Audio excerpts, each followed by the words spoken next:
тарифтерди түшүрүү боюнча кеңири маалымат берип койгулачы, кандай чечимге келдиңиздер?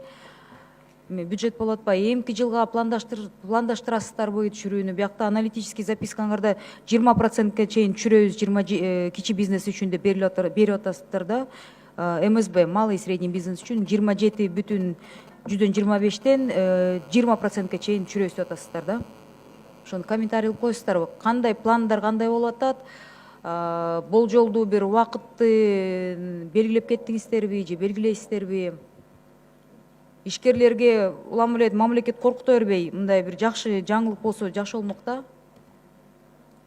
Урматтуу Элвира Жаралбековна, туура айтып атасыз. Бул баягы соцкомитетте түзүлгөн жумушчу топтун жыйынтыгы чыгып 25-октябрда акыркы отуруму болуп, ошол жерде болгон сунуштардын баарын жыйынтыктап, анан ошол жумушчу топтун мүчөлөрүнүн баарына биз аналитикалык каттардын баарын жөнөттүк.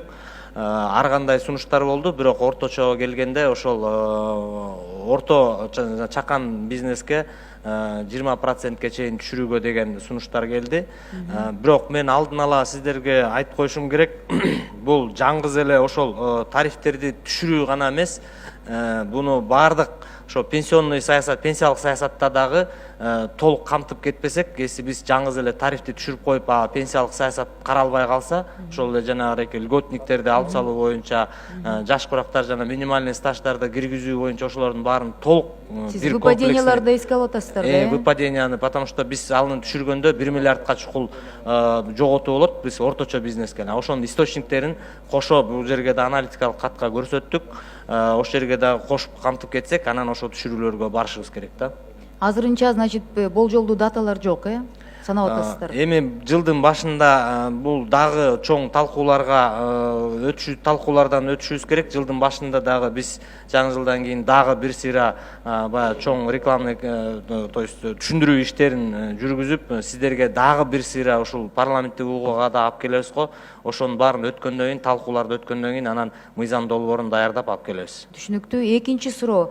Биз Тору-Картка чек арачылар менен жолукканы бир жылдан кемирээк болуп калды. Ошо 9-10 айда болуп калды да. Ошондо барганда деген чек арачылар үй бүлөлөрү менен ошол жакта жашашат экен да. Анан ошол жубайлары кайрылышкан да. Бизге ушул кызмат өтүп аткан кезде биздин жубайларыбыздын стаж катары санаса болобу деген суроону берет элем да. Кандай дейсиздер? Мен билем, бул жерден бюджеттин расходтору кийин пенсиясын алып калса, чек арачыларга республикалык бюджеттен берилет да, бул соцфонд эмес. Бирок ошол немелерди стаж катары за счет кылсак болобу, болбойбу?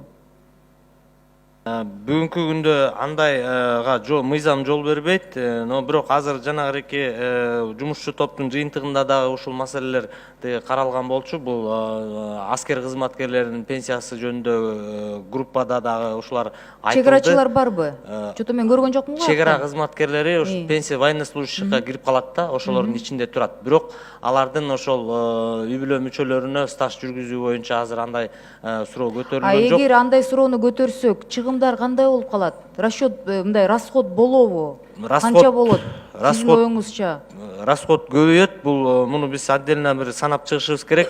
Но бирок республиканский бюджетке чоң күч келип калат, нагрузка келип калат да. Ошондо жалпы түрдө чек арачыларыбыз саны деле анча деле көп эмес экен да. Эми аны биз кайра эсептеп чыгышыбыз керек, дагы убакыт бар, санап чыгалык. Анда мага ошону жазуу түрүндө кийин санасаңыз берип коюңуздарчы. Макул. Чоң рахмат.